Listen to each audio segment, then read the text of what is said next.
first topic that we're going to talk about, and don't worry, we're going to get to an array of topics. There's a lot to talk about on this topic of conservation. So one of the subtopics that we're going to get into right away is the topic of sprawl. So in the podcast, we learned about how sprawl can negatively affect our natural habitat.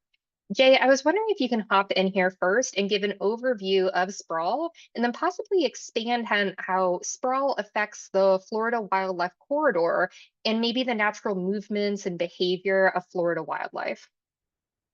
Yeah, sure, Laurie. Happy to kick it off to do that.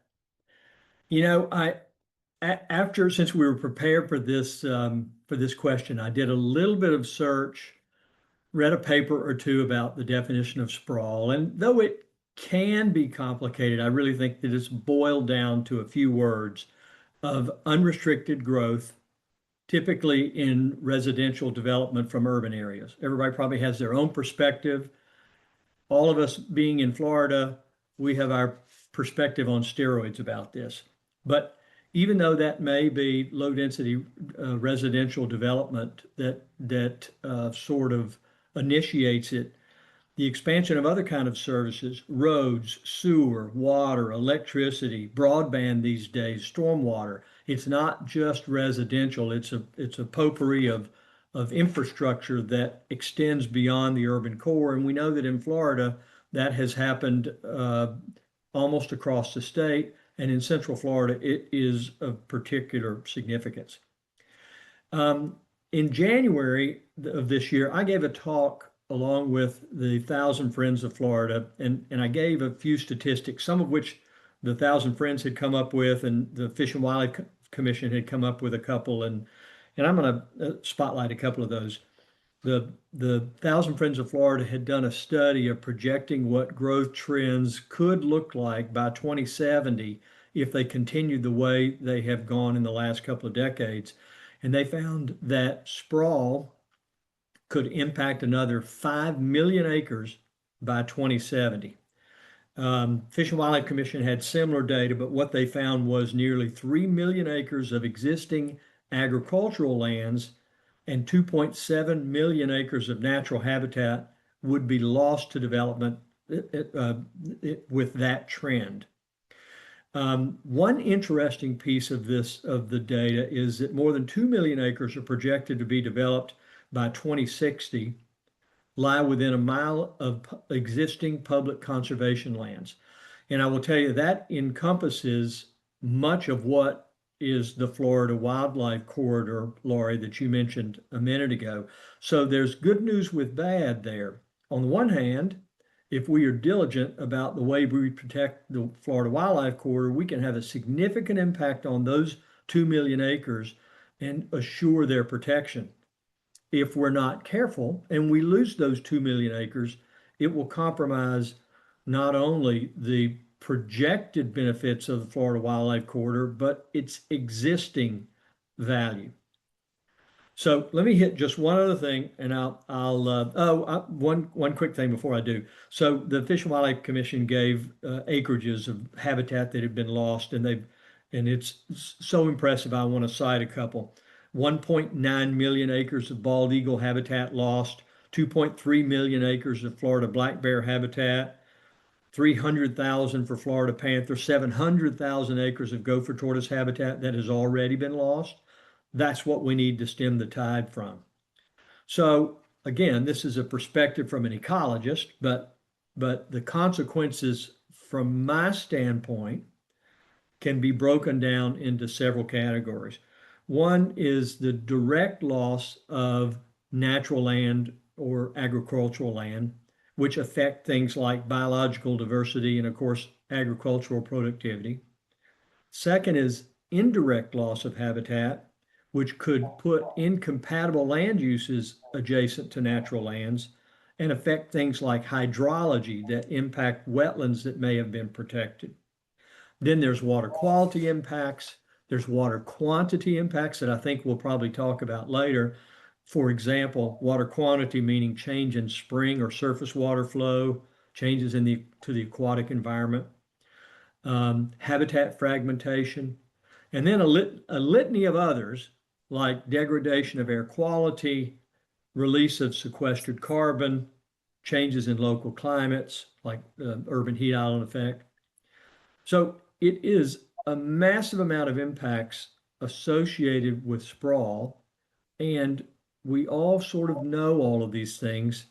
And now is a critical time. It has been a critical time, but there's no time like the present to change that development scenario that the Thousand Friends foresaw as sort of the worst case scenario and change it to something that can be much less impactful and affect not only the numbers that I mentioned, but the ecological consequences. So that's the task we've got ahead of us. I think to bounce off of what Jay was saying, agreed wholeheartedly across the board. When we're doing land protection as Conservation Florida, nonprofit land conservancy, a lot of our priority, it's always easier to grab the projects that are next to an adjacent conservation land because we know that you're going to be able to compound what's already been done. An example of that is prescribed fire. Like Jay was saying, fragmentation is an issue for many reasons. And in Florida, we have lots of platted subdivisions that have never come to fruition that throw a monkey wrench in that continuity landscape. And the more fragmented our landscape is with human development, the harder it is for those existing conservation lands to be maintained in their natural condition. The more human infrastructure goes in amongst conservation areas, the more likely you are to have smoke sensitive areas that now you can't put smoke on a road or on a school or on a hospital or even just houses. And that becomes really binding for the land managers of existing conservation lands, or even for just rural lands that are open and need to be burned. Maybe they're not conserved yet, maybe they will be. But the more we intermix the development with these contiguous landscapes, the harder we're making it for ourselves, not just to ensure the safety of private property owners, but also to ensure the long-term, forever part of the preservation of these lands that we conserve. Because it's one thing to conserve land, it's another thing to manage it in the ecological state that it's supposed to be in for all of forever. And I know Michelle's probably chomping at the bit to talk about landscape connectivity for indigo snakes. And that's another important part of the Florida Wildlife Corridor, is that, we're aiming to connect all of these conservation lands so that animals that require large home ranges, like Florida black bear, like Florida panther, like the indigo snake, which I'm going to totally leave up to Michelle. But, I think when we think of landscape connectivity, we're not seeing it from the perspective of these animals that rely on these landscapes. And a lot of the things that happen at the micro level that we might not perceive can be enough to blink out a whole species. So I'm going to leave it there. Thank you, Chelsea.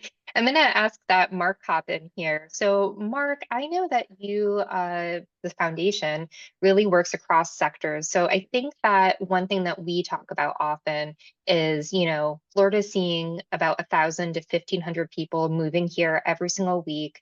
It doesn't seem to be slowing down. So can you talk to any policies or maybe urban planning strategies that are in place, or maybe municipalities are looking at for the future? Well, yes, but I'll start with the thing that always strikes me about sprawl, because I look at this data all the time. Sprawl means more use of cars.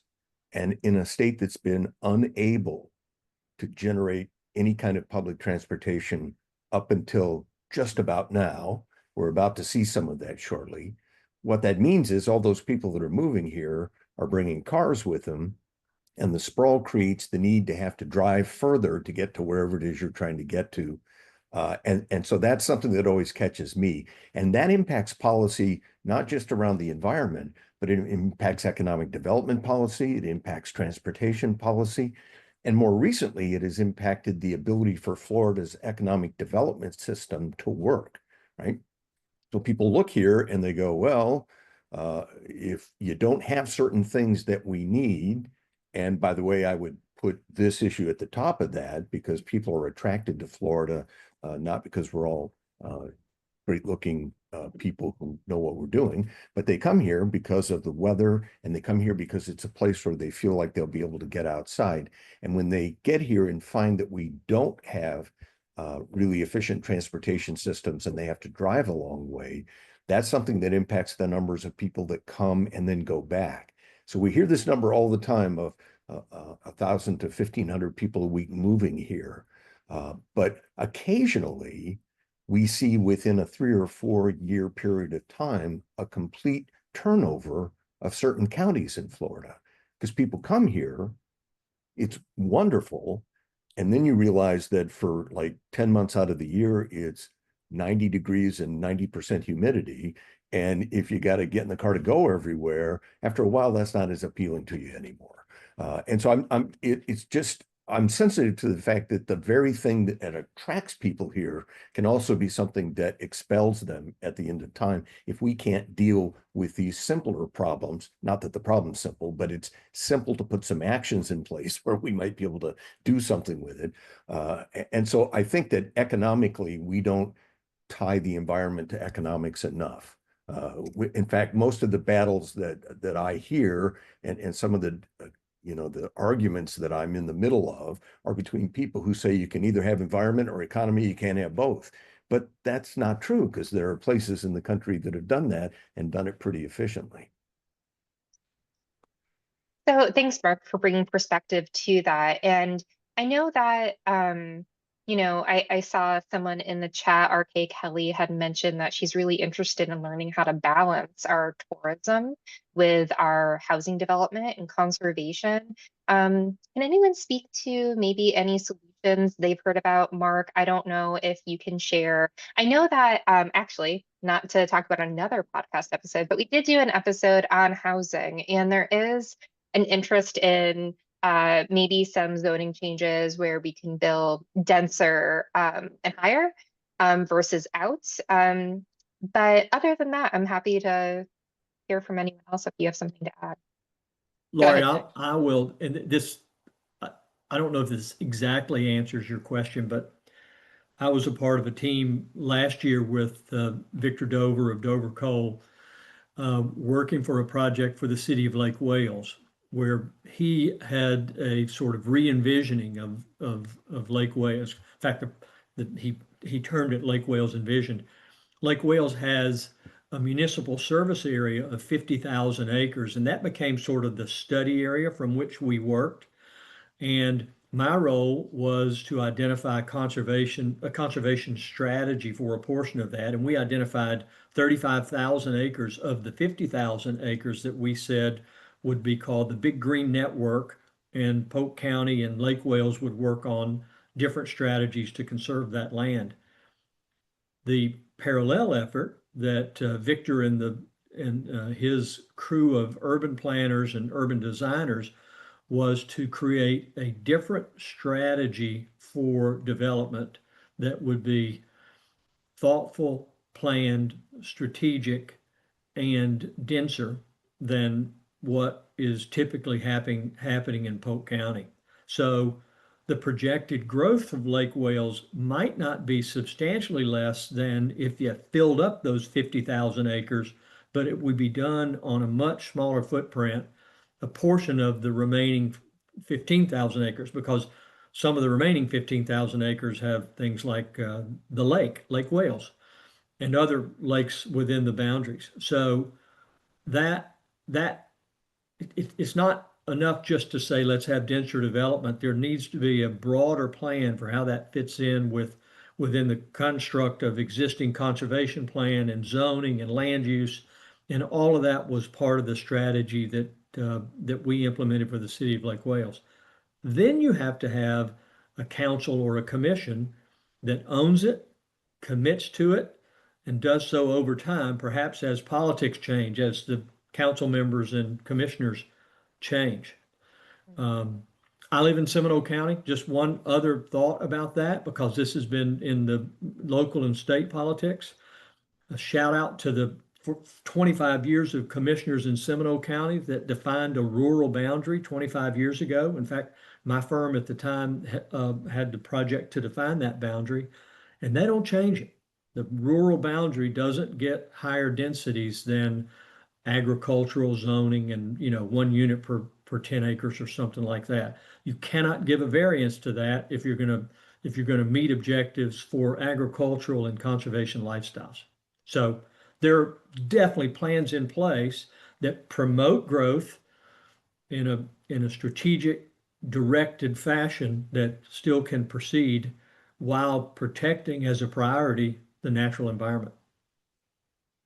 Absolutely. Thanks, Jay, for adding context. I always like to, around this discussion, I always like to remind people who haven't been here a long time that when you jump on I-4 in downtown Orlando and you head what's supposed to be east, but it's actually north, you're actually traveling through more than 30 miles of environmentally protected real estate that people have tried for years to get their hands on, because when you build a highway, that's when people want to build exits and start putting things in there.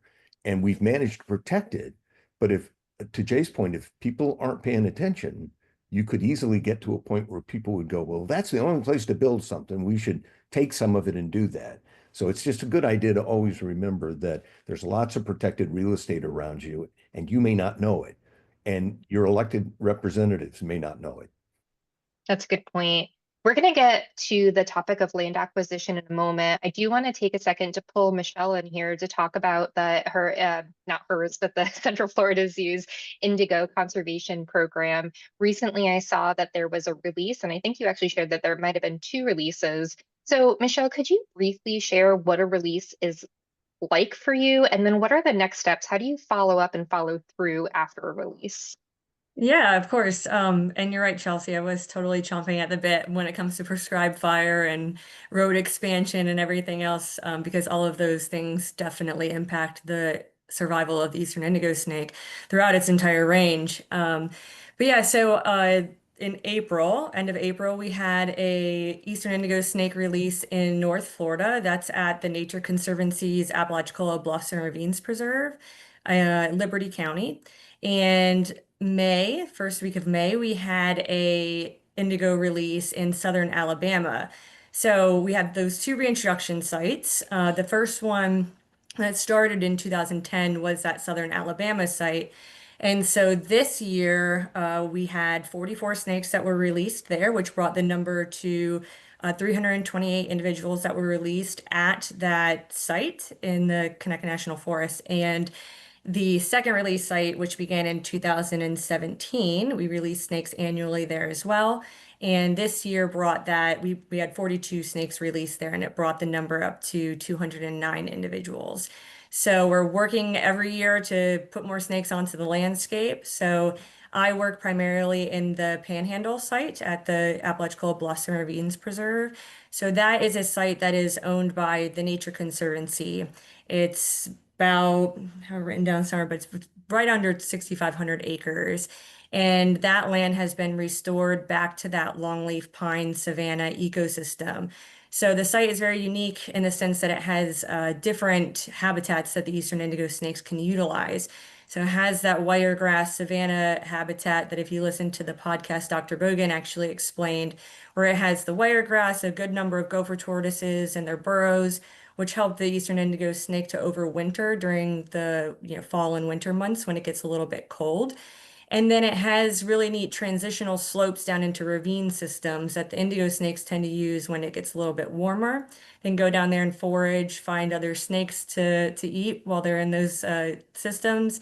And then there's also a floodplain that runs as part of the Apalachicola River floodplain. So there's a lot of diversity there that the indigo snakes can utilize to forage and to overwinter and things like that.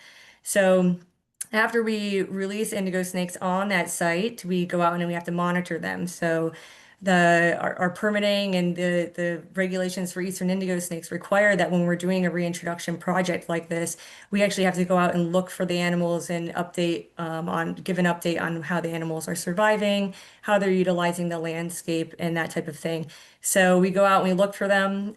We originally, in the first 2 years at that site, we did a radio telemetry study. So a researcher from Auburn University actually conducted the radio telemetry project where the snakes were implanted with radio transmitters, and then a researcher goes out and actually tracks the snakes. And that device actually sends off a signal where you can go and physically locate each of the animals as needed on a day-to-day basis, however often is required. And after that first, 2 years of releases there at the site, we no longer implant them with radio transmitters, and we were relying on visual encounter surveys and other monitoring techniques. So we go out and we look for the individuals just by conducting pedestrian surveying, and then we also utilize things like drift fences and camera traps at gopher tortoise burrows, and then other devices that we can use to detect the animals even when we're not on site. So those are kind of the next steps. And then, of course, we want to, make sure that we're seeing signs of success at these reintroduction sites. So we have an Eastern Indigo Snake Reintroduction Committee. We conduct structured decision-making workshops in order to put these parameters in place to help us decide if the snakes are doing well, if they're doing what we expect them to do, and come up with different parameters to measure the success of a reintroduction. So obviously, we want to see the offspring are being produced at the site by the animals that we release. And then also not just offspring of those individuals that are released physically by us, but the offspring of those offspring. So we need multiple generations of animals on the landscape utilizing those systems. And then we also want to see that the animals are spreading out from those reintroduction sites. So that's where the connectivity comes in when it comes to Eastern indigo snakes. We need those large contiguous areas of land that are protected, that don't have a lot of traffic. The animals can get across roads or not have to cross roads at all, and that they're able to kind of spread out and establish their own areas. So that's kind of where indigo snakes are relying on those really large stretches of protected land and suitable habitat. Your topic has lit up the chat box a little bit. So really Good. quickly, a couple questions, but we will save some for the end. One basic question is, we're working on conservation for indigo snakes, and indigo snakes are just one, right? There are plenty of programs out there for other endangered species or threatened species. Michelle, or anyone, could anyone speak to, Jay, I'm going to go back to your great quote that you had on the podcast where, I tried to humanize it, which I think sometimes you do, depending on who you're speaking to, right? Why do we care about saving panthers or maybe indigo snakes or whatever species we're talking about? And you had the great response of Florida's just better with panthers. And I was like, whoa, Jay, that's really true. Yes. And I think that for someone who loves and appreciates animals, that's an easy, yeah, you're right. Are there any other, sorry, going to humanize it for just a millisecond, Jay. Are there any other benefits to making sure that maybe non-animal lovers are still concerned and knowing that these animals are a part of a larger ecosystem that we are also a part of? Would anyone like to speak to that point? Michelle, you're welcome. I think to speak to a slightly different reintroduction project, similarly to the indigo snake, the Florida grasshopper sparrow is in a similar position where their natural contiguous habitat has been changed through, decades of human influence on the land. And now we are having to put lots of time and energy into breeding these animals in captivity and releasing them onto the landscape, which is just an indicator that, things have changed and it's gotten that drastic. These things are indicators of environmental health. And so even if you don't care so much about the fuzzy animals, which I just find so hard to believe, but I know that they're out there, think of them as ecosystem health indicators. And if one, I always think of ecology as like a Jenga puzzle, and you keep pulling pieces out and you don't know when it's going to fall. So these things are really just the first step of, oh, things have drastically changed. And again, to what I said earlier, sometimes we can't perceive it, which is also a really hard thing to communicate. But when the species start falling out, especially charismatic megafauna like panthers, and I'm going to include indigo snakes in that. I know snakes aren't for everyone, but I think we're a soft audience here. It's indication of more to come. And if we can nip it in the bud, we're in a better position. But if you're already in recovery, you're going to be spending a lot more money on it than if you just conserved it in the first place. Yeah, I always kind of think so a talking point that we, have a tendency to say when it comes to Eastern indigo snakes is, oh, they eat other snakes and they eat venomous snakes. And so it's like this selling point for this one's a good snake. But it's like, we try to avoid that kind of thing because, venomous snakes are also beneficial and serve their purpose as well. So along with what Chelsea says, everything serves its purpose, and it's all connected in one way or another. And you have this apex predator like an eastern indigo snake that pretty much eats anything that moves in front of it if it can. Obviously, that animal plays a vital role in the balance of an ecosystem. So that's kind of the messaging that we try to grasp onto to make sure that people understand that even though it's a snake and you might not appreciate it, as much as I do per se, but it's still important. It's still valuable for the overall ecosystem balance. Yeah, absolutely. And I think it was Jay again who said, if you don't fully understand how something works and you take something out, you really don't know what the effects are going to be. So I think those are all great points. We're going to move on to a different topic now. We're going to talk about land acquisition for a moment. So I don't want to go too deep because time is of the essence for this hour. But land acquisition is something that we did cover on the podcast, and we talked about conservation easements. Chelsea, I was wondering if you could really briefly share what a conservation easement is, so we're all in the same kind of playing field, and then share if somebody doesn't want to maybe do a conservation easement or they aren't interested in selling their land, is there a way for landowners to still participate in the conservation? Absolutely. So to your first point, in the simplest of terms, a conservation easement, which in my mind, I also include agricultural easements under, to me, they are the same, is the voluntary forfeiture of development rights that permanently limits land use and protects a property's conservation values forever. And so at Conservation Florida, I joke to people like my parents and other folks that aren't as well versed in the conservation sphere that we serve to be a matchmaker for conservation. So there are so many conservation easement programs that can make your head spin. We hope to be a one-stop shop to help folks say, I want to protect my land. And we say, okay, let's do it together and let's find the path of least resistance to do that. And so you can donate an easement. We can help you get paid for an easement. Anything is possible. But essentially you're surrendering your development rights so that you have a limited pot of opportunity to build on a piece of land, so that, the open space, habitat connectivity, all of those things are conserved forever. We put conservation easements on agricultural lands, which, say this can stay agricultural forever. But we're also starting to partner with some county level governments to put conservation easements over their county-owned lands so that future councils, commissions, what have you, don't really have the opportunity to change from what the intended purpose of that land is. So there's lots of applications for conservation easements to be a powerful tool. They've really not been around all that long. It was kind of started in the 60s and earnestly started in the 80s and 2000s here in Florida.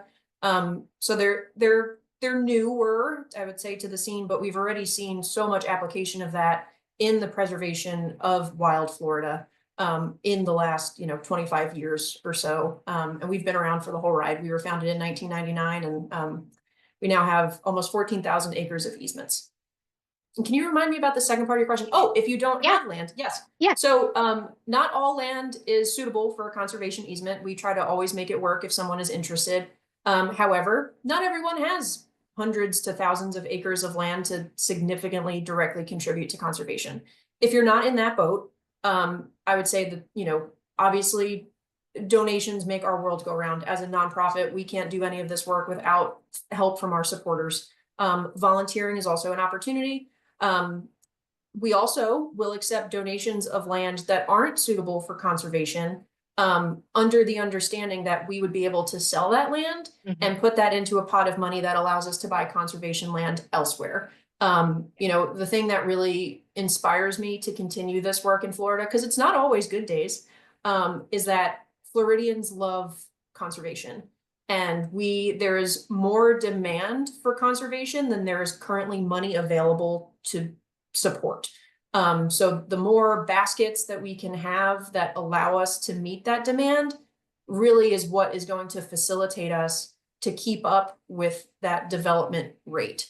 Sure. We're very supportive. Florida has to grow to support the folks that are moving here. But we need to do that wisely, which kind of goes back to our first point earlier. And so if you have a residential lot that you would like to donate to a nonprofit or to Conservation Florida, we're able to, turn everything into conservation. We are overjoyed to get creative to make anything happen. And then Absolutely. I know this was a question that we might get to later, but just I'm going to preemptively answer it now in brevity. Okay. Native plants. Yes to native plants, especially in Florida. This is just a personal passion of mine outside of work. My husband's a land manager too, so I was destined to get stuck with this, but we purposefully only plant native plants. You're in a place where we have so much to pick from. It makes sense, but it's also easier. I don't have to go out and water things every day. So even if you do have a small lot, the more that you can plant native, that's going to support your local ecosystem. At our last house, we lived in Hardy County. We were in a little subdivision. We native-scaped the whole thing, and my lot was by far the most ecologically productive on the block. Absolutely. Don't knock that opportunity. It's a good one. Absolutely. Thank you, Chelsea. Mark, I was hoping to get a little bit of input on Florida's aquifer. I was honest on the podcast. I'm always the first to say that I don't understand or even know something, and Florida's aquifer is one of them. So I was wondering if you can do a brief overview of what that is. And Jay, I know that you work in the Wekiva River area with the Friends of the Wekiva River. So I was hoping that maybe you have some insight on that as well. Yeah, I was going to say the science of it, the folks on the call are going to be much smarter than I am about that. But to give you the big overview, I'll take you back to 1500. From about 1500 on, Florida was the most popular place in the world, and everyone wanted to come here and buy a piece of real estate. Spain, for a long time, controlled what is now the state of Florida. After that, France got it, and then France sold it to us in a deal. But the reason I'm telling you this is that if you and I were out looking for a piece of real estate for our country, and we saw this peninsula that's literally a thin piece of real estate on a big kind of coral rock stretching off the side of a country, we probably wouldn't land the plane and rush right into the real estate office to make an offer. I think our first question would be, well, wait, how do those people get water because they're surrounded by salt water? How does that actually work? Well, so it wasn't actually until the late 1800s that people figured out that there was an aquifer under Florida, and people refer to the Florida aquifer a lot. It's actually called the Orianne aquifer. And it was determined that, in fact, it was first tapped by Savannah, Georgia for their water because it runs up into Alabama and Georgia and kind of circles around up there. But that is how we get our fresh water in being a peninsula in the middle of all this salt water. Now, there are tons of problems with that. There are places on the aquifer where the clay at the top is too thin and water leaks down into it, which can cause problems for the fresh water. And then, of course, in South Florida, there's seawater incursion from time to time, which they always try to keep from happening because that too would destroy our water. The one thing I can tell you about the Florida aquifer is that if we don't protect it, we're going to figure out one of these days that we can't really live on this peninsula without drinking water. Jay, if you want to hop in. Yeah, hence the conflict, and thank you for the historical context too, Mark. I thought surely Fountain of Youth was going to be in there somewhere with that aquifer context. We're still looking for it, I guess. Yeah. But even today, that is the conflict. We get the vast majority of our drinking water comes from the Florida aquifer. And so I'm on the board of the Friends of the Wekiva River, spent a lot of time in the Wekiva River Basin. And what we know is that groundwater pumping, primarily for drinking water, but, well, I should say groundwater pumping, half of which is for landscape irrigation. The thought is that water that is pumped and treated is for drinking water, but half of that is used for irrigation. I'm going to come back to that because that's really a part of the solution. But we know that groundwater pumping, a study completed by the St. Johns River Water Management District in 2023, shows that the levels of groundwater pumping that were that they modeled in 2014 to 2018 are already having significant ecological impacts to the spring and surface waters in the Wekiva Basin. We already know that, and the groundwater, the amount of groundwater that's being pumped is higher than it was at the time of the data they used for the study. So if we don't fix, and there's something in the state called minimum flows and levels, or MFLs. So if we don't bring the MFL for the Wekiva back to what it's supposed to be, there will be impacts not only on Wekiva and Rock Springs, which are two state designated outstanding Florida springs, but the other 34 named springs in the Wekiva Basin will suffer. It's a direct relationship between the aquifer, the Floridan aquifer, particularly the upper Floridan, and those springs.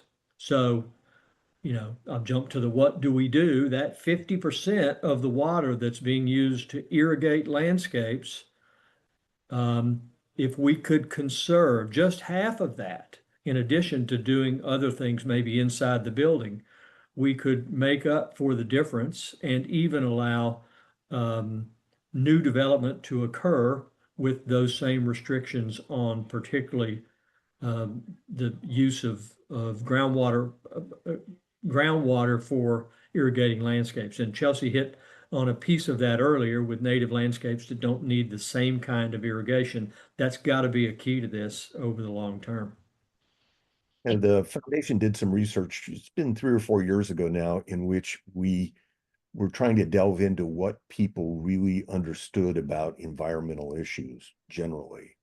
And one of the things that kind of horrified me, I can't remember the exact numbers, but the vast majority of people who answered the survey questions believe that we get our drinking water from all the lakes in Central Florida, right? Because it just, to them, it makes sense. We got all this water. How could there be a water problem here? Yeah.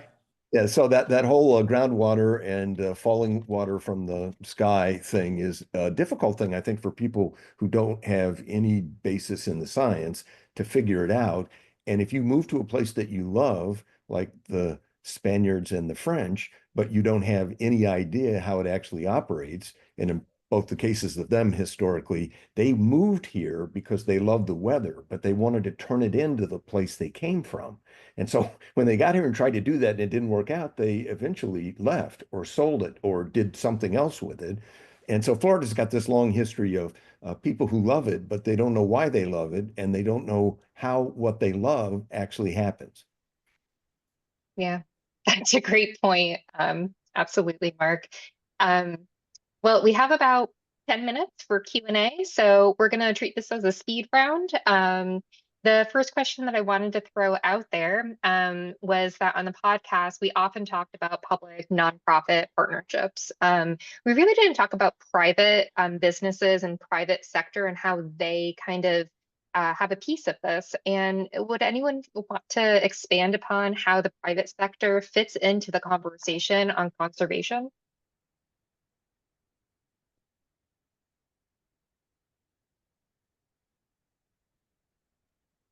We have, just at our level, this is not something I'm expert in, but we do have several corporate sponsors that support our work.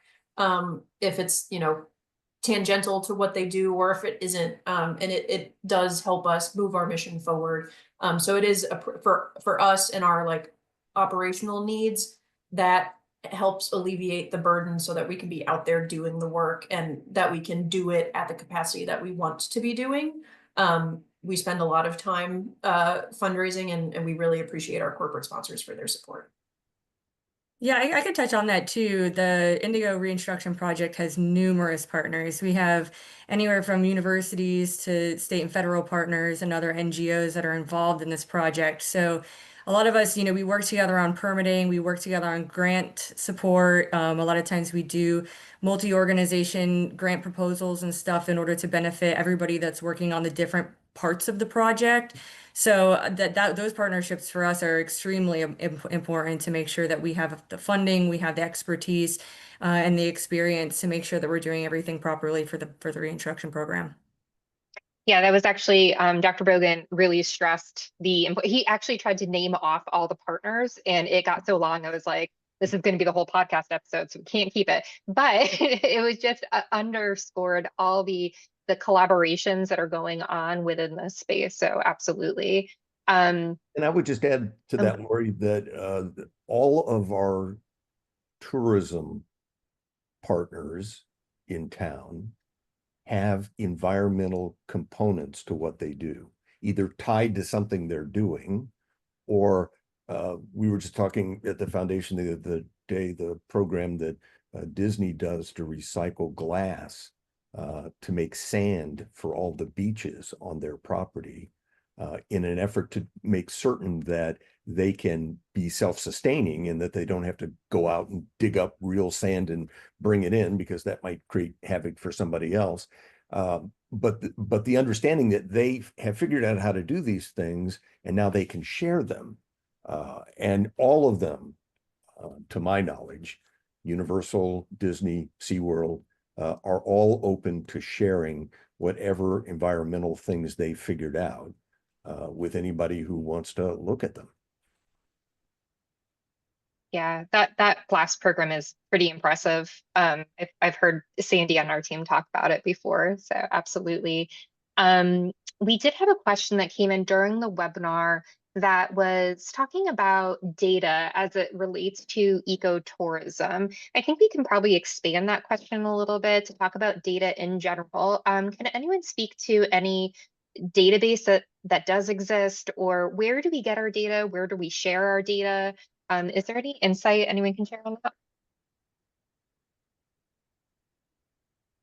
I saw that question from Clayton. Greetings, Clayton. Yeah, I saw your text in the chat to me too. Good to know you're out there. But it's also a challenging question. The Friends of the Wekiva River got an economic study of the benefits of the natural environments in the Wekiva Basin to Central Florida. And I wish I could remember the numbers right now, but 150 jobs and $23 million a year or something like that came from either people that paid money to go to Wekiva Springs State Park or Kings Landing or one of the areas, the recreation hubs on the river, or they were employed by it, or they benefited from it because the value of their house was increased by being on the river. It had so many different variables to it. It was almost necessary for that study to be done specific to the Wekiva River. And Clay was asking, is there some way to have sort of a compendium of all the values across the state? It sure would be good if all those studies could be compiled into something that could be put together as one database. But I don't know how you do it because each place is so unique. It may have to be done in a piecemeal basis, but it's incumbent upon us.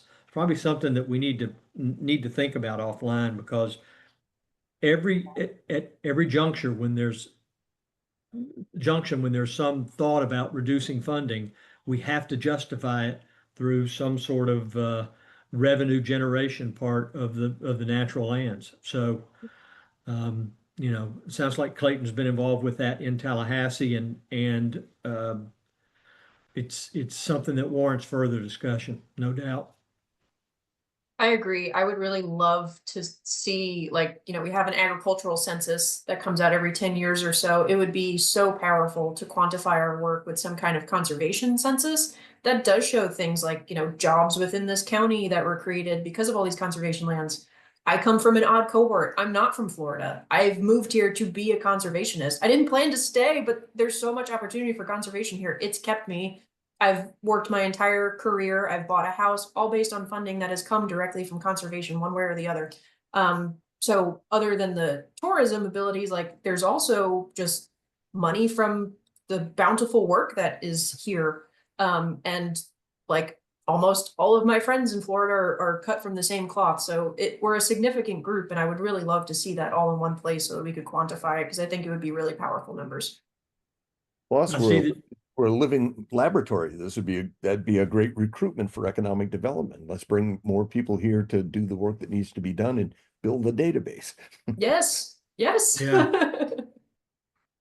Yeah, I just, we're about to close up. I wanted to hit one more question. I'm sorry.